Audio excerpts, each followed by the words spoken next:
Hi, everyone, and happy Monday. I'm David Begnaud, lead national correspondent for CBS This Morning, and this is James Clear. He's the author of a New York Times bestseller, Atomic Habits.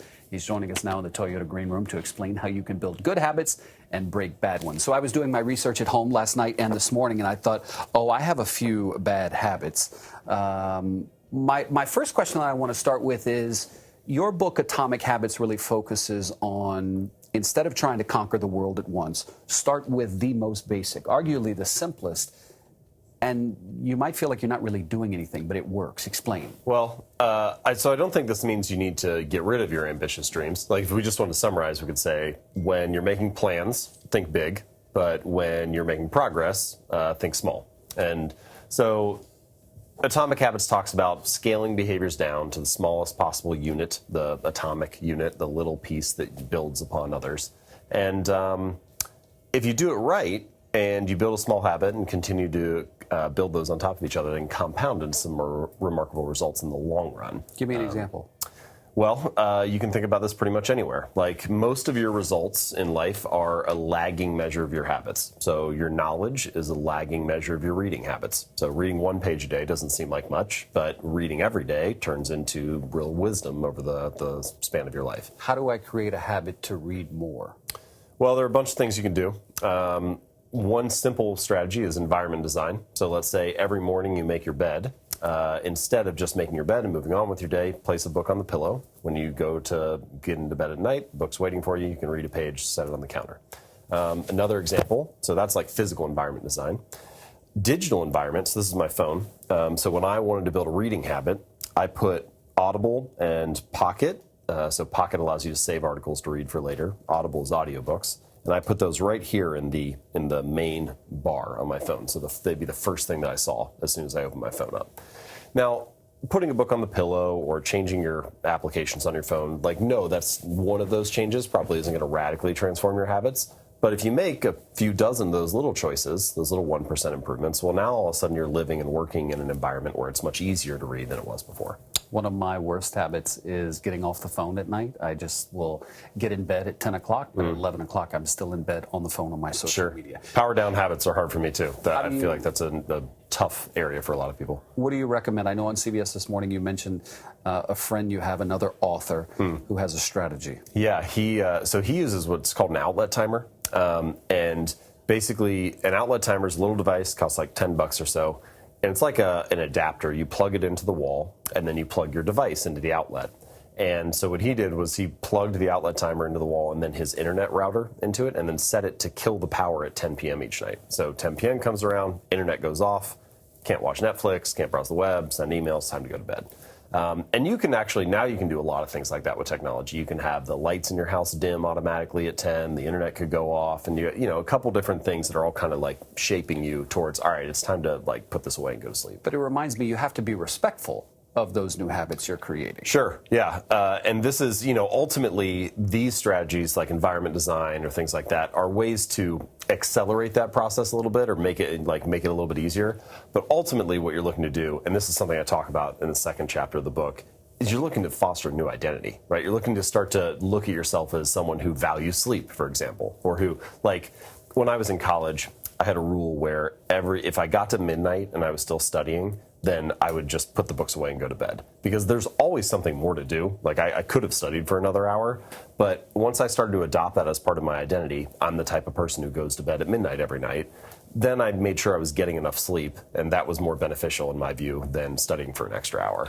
You talk about when it comes to getting kids ready for school and making them better students in preparation for going back to school, that parents can do things like, okay, yeah, I'd love if my kid was a book reader, but I can start with not a chapter, but a page. Sure. If we can do a page a day. It can be even shorter than that. For writing, for example, I have a friend who's a writer, and his daily habit is to write one sentence.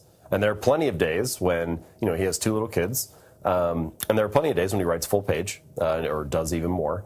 But on the bad days, on the days when he's tired or sick or stressed or didn't get a lot of sleep, he can still get at least a sentence done.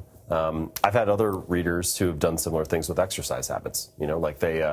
There's this one guy, Mitch, I mentioned him in the book as well. He ended up losing over 100 pounds, but he wasn't allowed to go to the gym for more than 5 minutes. So for the first 6 weeks, he would just get in his car, drive to the gym, get out, do half an exercise, get back in the car, drive home. And it sounds ridiculous, right? It doesn't seem like this is the type of thing that would make a difference or get results. But if you take a step back, what you realize is he was becoming the type of person that went to the gym 4 days a week, right? He was like mastering the art of showing up. And I think that's a very deep truth about habits that's often overlooked, which is a habit must be established before it can be improved, right? Like if you don't have anything that you're doing, even if you can't be the type of person that goes to the gym for just 5 minutes, there's nothing to optimize. There's nothing to improve. You don't have any raw material to work with.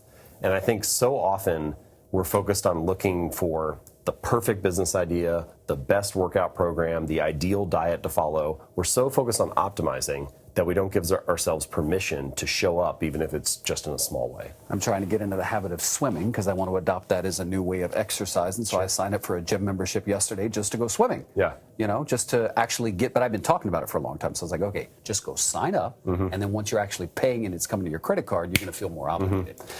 With a lot of things like that, swimming, I think, is a good example.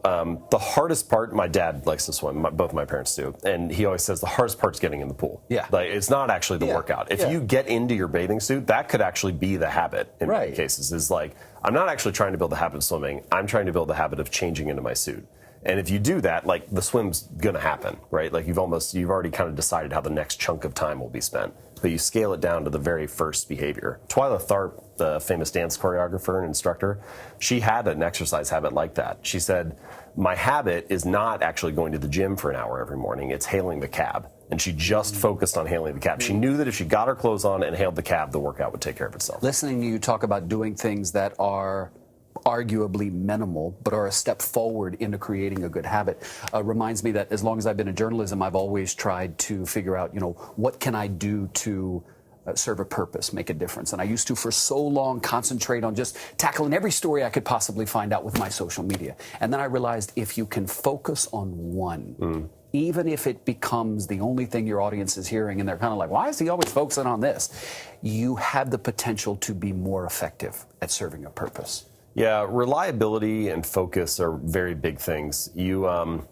I think one way I would describe this is like, so you have time, which is going to pass anyway, and then you have execution or habits, so the amount of time, what you're spending that time on. And then you have like strategy, which is sort of like this, exponent in the equation or something. And you think, if I had the ideal strategy, the perfect strategy, I could just like 100x my results. But the truth is, if you're not executing on something, if you're not focused, like even if it's just on one thing, 0 to the millionth power is still 0. Right? And so by focusing just on one story, you get some results, even though you might not think, this is the optimal way to spend my time. Bingo. 2 questions before I wrap up. If I were to read the book and remember nothing else, what should I remember? I'll cheat and give you 2. Okay. So the first one is about identity. And the core idea that I would say is every action you take is like a vote for the type of person you want to become. So, studying biology for 20 minutes on Tuesday night doesn't seem like much, but if you do it every Tuesday, you start casting votes for, maybe I'm a studious person. Or if you practice basketball 3 times a week, for the first week, you may not think of yourself as a basketball player, but 6 months or a year later, that starts to become part of your identity. And it's like every time you do this little habit, you reinforce, this is the type of person that I am. And so I think the real goal is not to read a book, it's to become a reader. The real goal is not to run a marathon, it's to become a runner. And so that's really what we're talking about when we talk about true behavior change, is identity change. And then the second core idea is you do not rise to the level of your goals, you fall to the level of your systems. So often we think behavior change is about setting a big goal. If I really wanted it, then I would do it. If I had more willpower, then maybe then I'd make it happen. But it's actually about the system of behaviors that you follow. And it's so easy to overlook those little 1% changes, those small daily habits, but it's that system that leads to the result. It's the, what I've mentioned early in the conversation. Your outcomes are a lagging measure of your habits. Your knowledge is a lagging measure of your reading habits. Your bank account is a lagging measure of your financial habits. Your weight is a lagging measure of your eating habits. Your clutter is a lagging measure of your cleaning habits. The results come naturally when you build the systems to drive them. I love when I heard you say that changing the words you use, like, I have to wake up every day at 5 o'clock to go to work. I get to wake up every day at 5 o'clock to go to work. It's a mental change, but also note the inflection that I use there. I have to wake up versus I get to wake up. Sure. Right? One's more optimistic, than the other. Yeah, I've been thinking about this more recently. These little mindset shifts, you run the risk of making it sound like, oh, just standard self-help. Just think differently and everything will be fine. But they can be quite powerful. They give you a different way to interpret reality. And when your perception changes, your response changes. And so that's good. Perception changes. Suddenly, all the same things are happening in life. My kid still gets out of school. Somebody needs to pick them up. It's dinner time. Somebody needs to make the meal. But instead of thinking, I have to do these things, and seeing the circumstances in your life as obligations, you start to see them as, I get to do these things, and you see them as opportunities. Last question. If you were sitting here, what would you ask James Clear? I think I would ask, how could I sustain a habit? We've talked a lot already about how to start a habit. Make it small, make it easy, and so on. But if you're focused on consistency, on getting a habit to stick, then all of these strategies will still work. To a certain degree, a habit is just like an exercise and getting started each day. So if you make it easy to start, you just do the same thing tomorrow and you'll be able to stick with it. But there is a second piece to this kind of puzzle, which is the social environment. So we've talked about the physical environment, about digital environment, but the people that you're around really help habits stick in the long run.